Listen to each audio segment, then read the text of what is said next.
This example problem is a problem that involves both Ampere's law and the bios of our, or it includes Ampere's law and Faraday's law to calculate the voltage.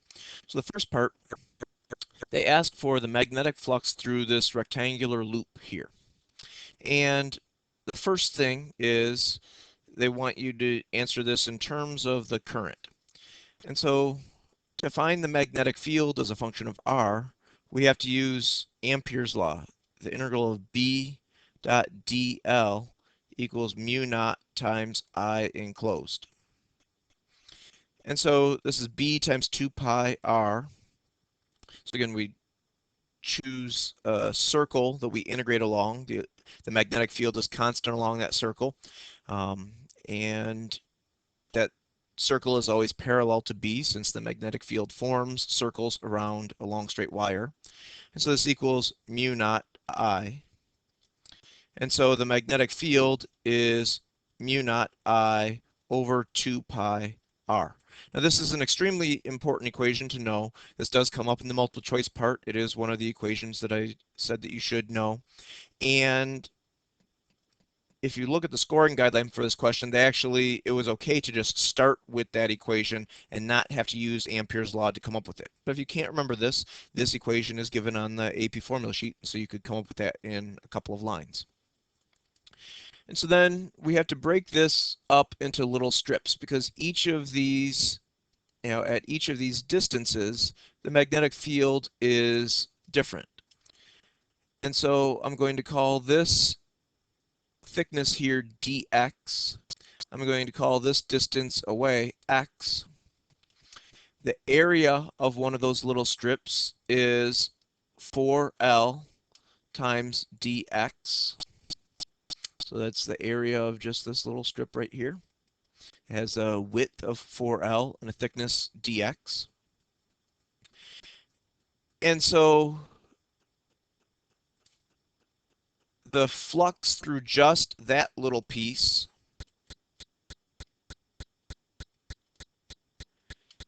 is the magnetic field, which is mu naught I over 2 pi x. Again, since that was the distance from the wire, x, times 4L times dx.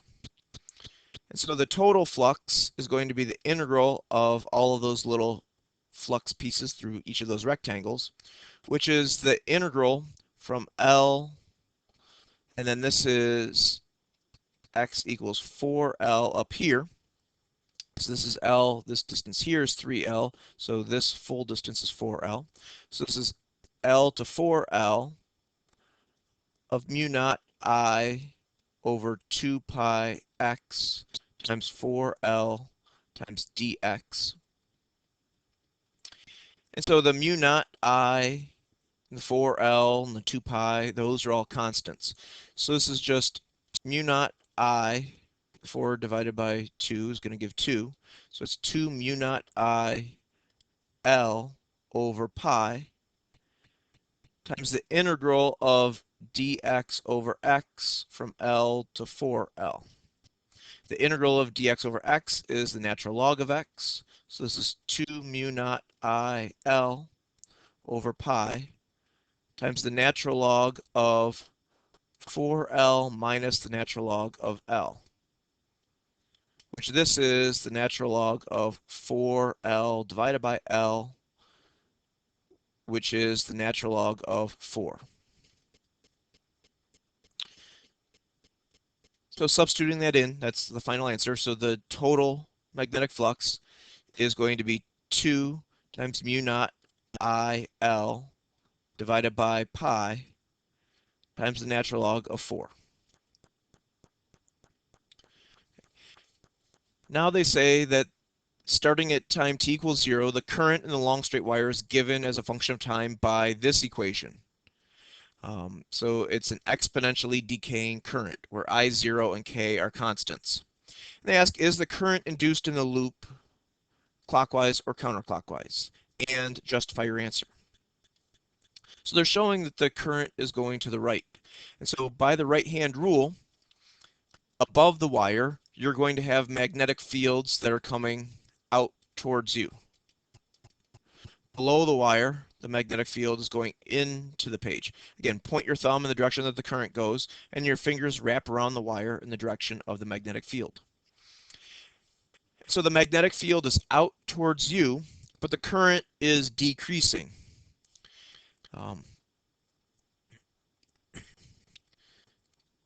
So the magnetic field out of page is decreasing. That means that the induced magnetic field must be out of the page to build it up to its original value.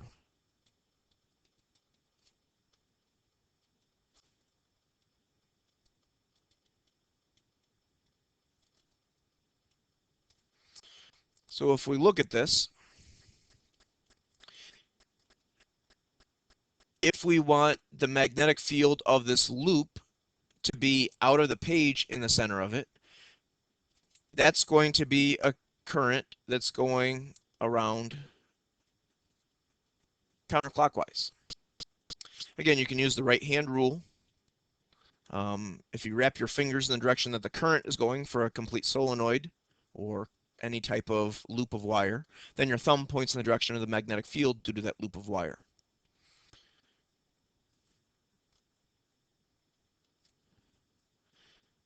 So again, the full justification is the magnetic field out of the page is decreasing. So the induced magnetic field must be out of the page still to try and build it up to its original value. So that means that the current is counterclockwise to create the induced magnetic field out of the page.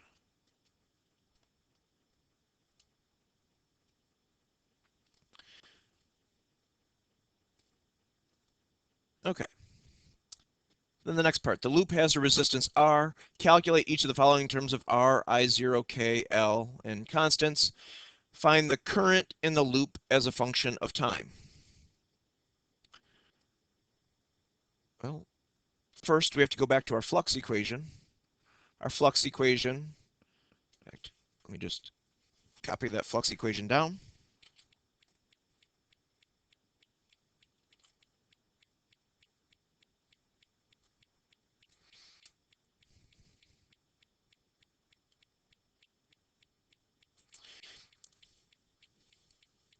So now we have that decreasing current. So this is going to be 2 mu naught L times natural log of 4 over pi. And then I have to put in I. So I is I0 e to the negative kt.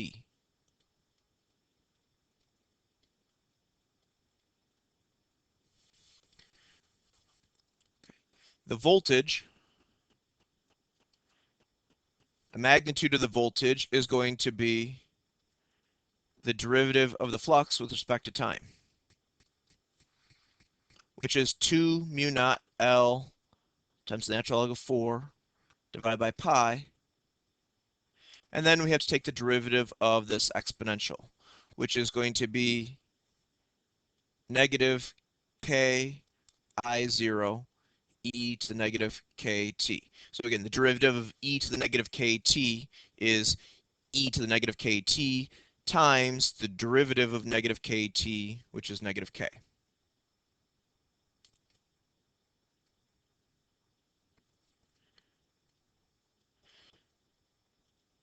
And then the voltage as a function, so that's the voltage as a function of time. And so the induced current as a function of time is going to be the voltage divided by R. So the final answer is 2 mu naught L times natural log of 4 over pi R times negative k. And again, we were taking the absolute value, so the absolute value gets rid of this negative sign. So it's k I0 e to the negative kt.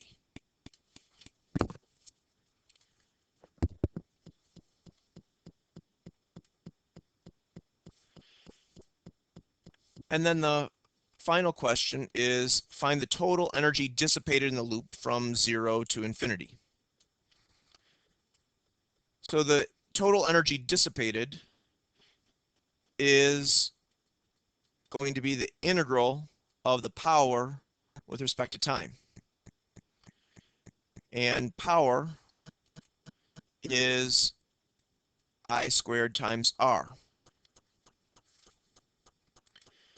So the energy is going to be the integral of 2 mu naught L natural log of 4 over pi R times K I0 e to the negative KT. So that whole thing squared times R dt. And this is going to go from 0 to infinity. Now it looks like an ugly integral, but almost everything there is constants. This is 2 mu naught L times natural log of 4 times K times I0. So it's all of those things divided by pi times R. And this just, and then we're multiplying by R. Excuse me, it was all those terms squared.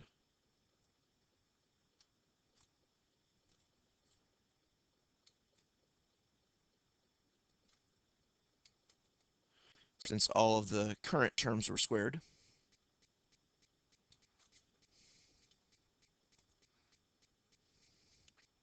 And then this is just the integral from 0 to infinity of e to the negative kt dt.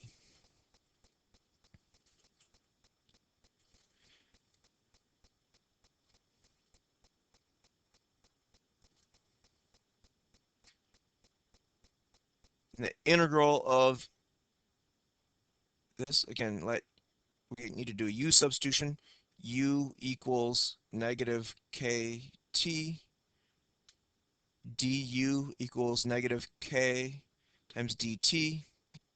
So dt equals negative 1 over k du. So this is the integral of negative 1 over k e to the u du.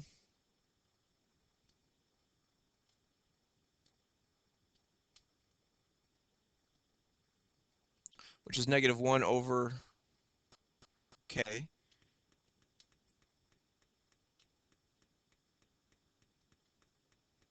The integral of e to the u is just e to the u. So this is just negative 1 over k, e to the negative kt. So it's this whole constant times negative 1 over k, e to the negative kt, evaluated from 0 to infinity. Which is going to be 2 mu naught L natural log of 4 times k times I0 times pi over r, all that squared times r.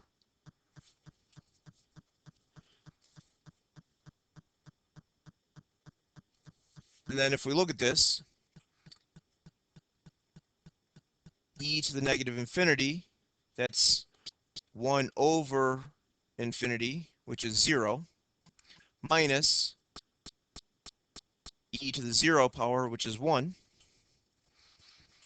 So this is r times negative 1 over k times 0 minus 1. And that would be the final answer. Right? Again, it's a little bit ugly, it's a little bit messy, but that actually, you don't need to simplify that anymore. That would be the total energy dissipated. And so if we look at the scoring guidelines, they said that you could just know the magnetic field as a function of R for a long straight wire, And then you need to calculate the flux. So when you go to find um, the area of each of the little pieces, again, that was 4L times the thickness. So they're calling it dr. I was calling it dx. There was 1 point for having the correct limits from L to 4L, for correctly performing the integration, and then finding the correct answer. So that first part was worth 4 points. The next part was just as much. It was, or almost just as much. It was worth 3 points. One was correctly saying that it was going to be counterclockwise, and then one was saying, for a complete justification. So the decreasing current means that the out of the page magnetic field is decreasing. So Lenz's law says that the induced current needs to create a field to counteract that change. So it must be counterclockwise. If you just said Lenz's law justifies the answer, or you said the right-hand rule justifies the answer, that wouldn't be enough. You would need to explain what Lenz's law is.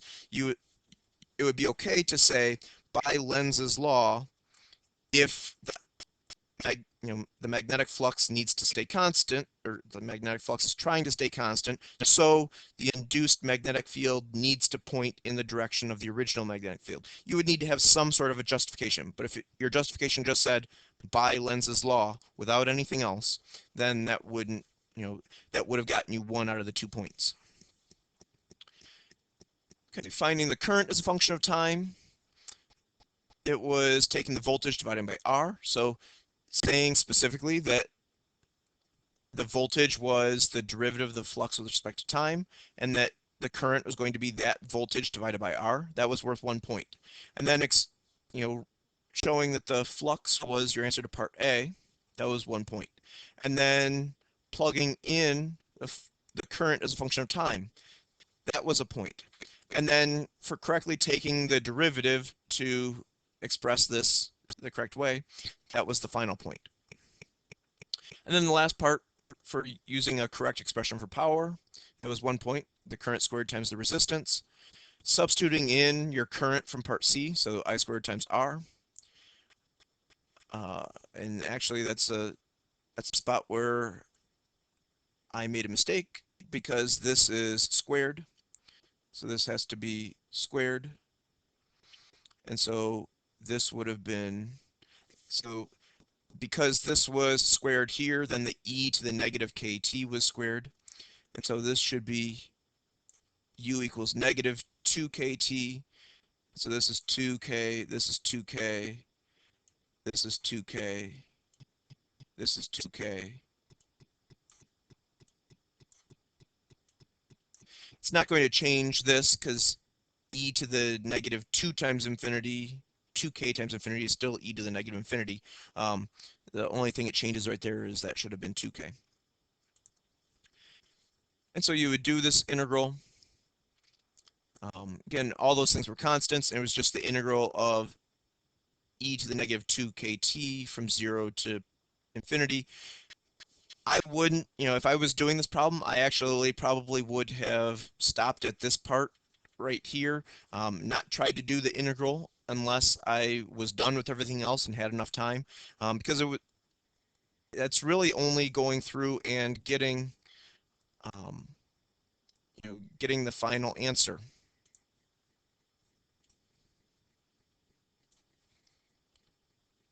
Okay, so again, going through and integrating, I'm sorry, I had a phone call at home. Going through and integrating is really only a small fraction of this. So going through and setting things up and saying that you would do the integral, that would be worth the majority of the credit. And so it was a lot of work to do the U substitution and everything. Not that that's that big of a deal, but it only gets you 1 extra point. So I probably would not have gone through and done that unless I was done with everything else. Then you're trying to get all the points you can, but that could be time better spent on something else if you weren't done with everything. Looking at kind of their explanations on things, trying to find the flux through a rectangular loop.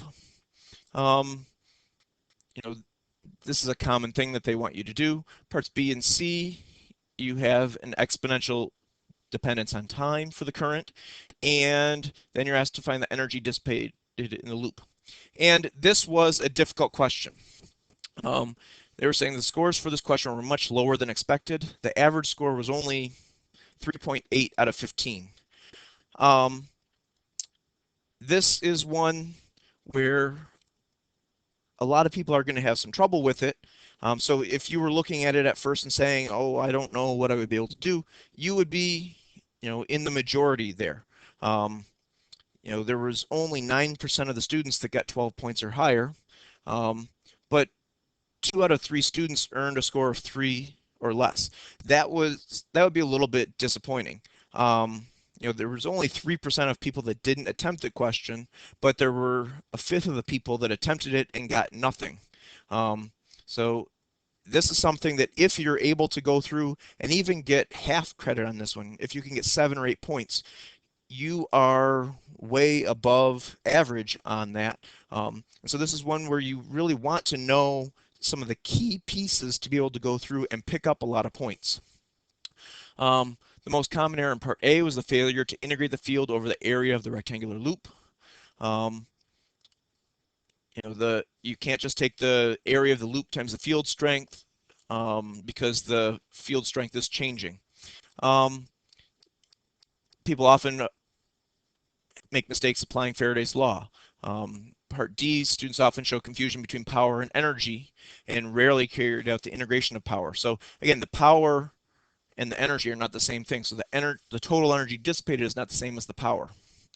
So again, those are just some things I wanted to kind of talk about that because I knew that some people would look at this and say, well, gee, I don't know how many points I could have gotten. If you know some of the key principles of this, you should be able to get 5 or 6 points easily, which would be above the average. And again, you're trying to be at average or better on your really tough questions. It, if at all possible, if you're aiming for a 4 or a 5, it would be nice to be able to average 6 or 7 points per question. So that means that if you get a 5 on this one and you get a 10 on another one, you're still going to be doing okay. But I think a lot of you could go through and get 7 or 8 points on this question even.